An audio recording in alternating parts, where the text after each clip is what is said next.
Memasuki kehamilan yang semakin tua, kini semakin membuat Nagita Slavina kerap melakukan pemeriksaan terkait buah hati yang saat ini berada dalam kandungannya.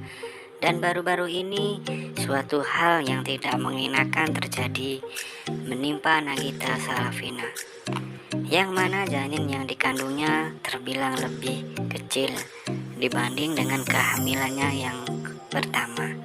Menanggapi kejadian tersebut, dokter spesialis kandungan pun akhirnya angkat bicara terkait sebab akibat yang saat ini dialami oleh Gigi. Di balik kejadian saat ini menerpa keluarganya, Raffi Ahmad dan Nagita Slavina justru kian mendapatkan rezeki dan keberkahan yang didapatkan oleh keduanya. Kian mendapatkan rezeki yang didapatkan dirinya, Raffi Ahmad pun merasa sangat bersyukur atas karunia yang diberikan Tuhan kepada dirinya. Ini penjelasan dokter spesialis kandungan Nagita Slavina.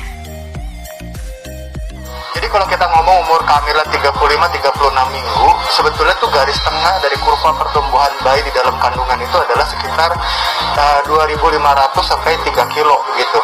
Dan kita juga harus tahu bahwa semakin besar bayinya, maka ada yang namanya margin of error, artinya bisa saja berat badannya plus atau minus dari angka yang muncul di USG. Jadi kalau berat badan yang didapatkan adalah sekitar 2,4-2,5 kilo, maka mungkin saja berat badan bayinya itu kalau lahir nanti 2,1 atau bisa juga 2,7 kilo begitu. Dan tentunya dalam hal ini yang paling dokter khawatirkan adalah kalau ternyata bayinya lahir dengan berat badan lebih kecil daripada apa yang didapatkan pada waktu USG begitu. Jadi kalau kita lihat pertumbuhan berat badan bayi di dalam kandungan itu memang semakin besar usia kehamilannya, maka pertumbuhan berat badan bayinya semakin cepat begitu. Tetapi kalau kita menemukan berat badannya mulai stagnan atau mulai susah tumbuh, maka sebetulnya lebih baik kita lahirkan bayinya lebih cepat. Nah tentunya dokternya membutuhkan observasi dulu apakah berat badannya masih naik atau enggak. Dan tentunya itu juga disertai juga dengan monitor apakah kesejahteraan bayi di dalam kandungannya juga tetap baik atau tidak. Nah semakin bayinya mengalami gangguan pertumbuhan di dalam, disertai lagi apalagi ada gangguan aliran darah, jumlah ketubannya semakin berkurang, maka pasti persalinannya akan dipercepat. Tetapi bila bayinya masih mengalami pertumbuhan, parameter-parameter kesejahteraan bayi di dalam kandungannya baik, maka sebetulnya kehamilannya mungkin masih bisa diteruskan sampai diobservasi gitu, diobservasi dengan ketat pastinya. Ya, jadi ada pandangan bahwa kalau ibunya banyak makan maka bayinya pasti bagus. Tetapi pertumbuhan bayi di dalam kandungan itu sama sekali tidak berhubungan juga dengan kenaikan berat badan ibu. Karena semakin pesat berat badan ibunya naik, belum tentu bayinya juga berat badannya akan naik mengikuti perkembangan badan ibunya juga. Nah sehingga yang terpenting pada saat ini adalah bukan untuk menaikkan berat badan ibu sebanyak-banyaknya, tetapi bagaimana ibunya bisa memastikan kebutuhan nutrisi bayi di dalam kandungan terpenuhi. Dan itu bisa dicapai dengan banyak hal, mulai dari parameter laboratorium ibunya bagus, mulai dari aliran darah ibunya dalam kandungan juga bagus, serta suplemen-suplemen yang dikonsumsi juga dihabiskan dengan baik atau dimakan. Kemudian juga pola makan atau pola gizi nutrisi ibu juga harus bagus begitu. Salah satu bentuk nutrisi terpenting dalam kehamilan itu adalah protein.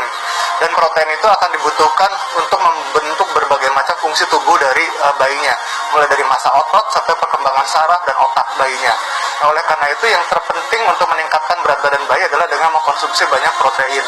Nah, bagaimana dengan karbohidrat? Nah, justru konsumsi karbohidrat yang terlalu banyak itu akan mengacaukan metabolik ibunya. Karena apa? Karena karbohidrat nanti akan diolah menjadi gula di dalam badan, dimetabolisme menjadi gula.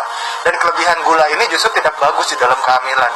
Nah, oleh karena itu, alangkah lebih baiknya bila konsumsi terbanyak atau diet yang paling bagus untuk ibu hamil adalah diet yang kaya akan protein, tinggi akan serat begitu. Sedangkan karbohidratnya itu cukup sekitar 50% dari total asupan makanan sehari-hari. Kalau kita bilang asupan protein, maka protein yang terbaik sebetulnya protein dari sumber-sumber hewani begitu loh.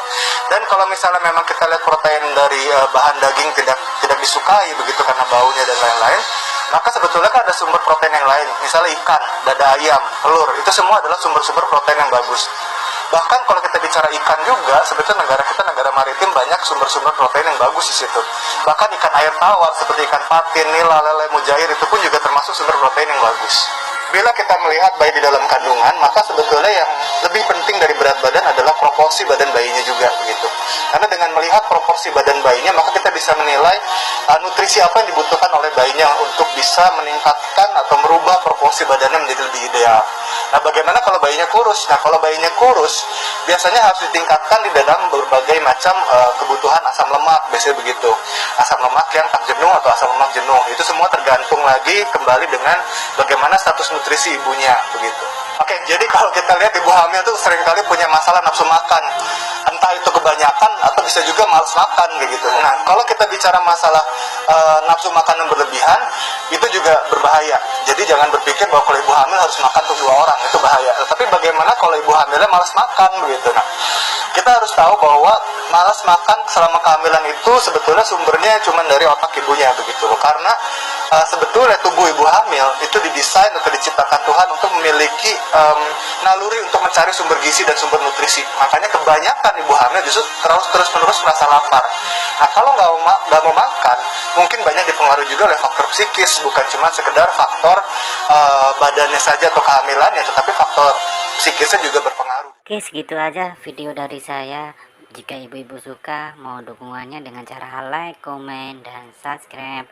Terima kasih. Wassalamualaikum warahmatullahi wabarakatuh.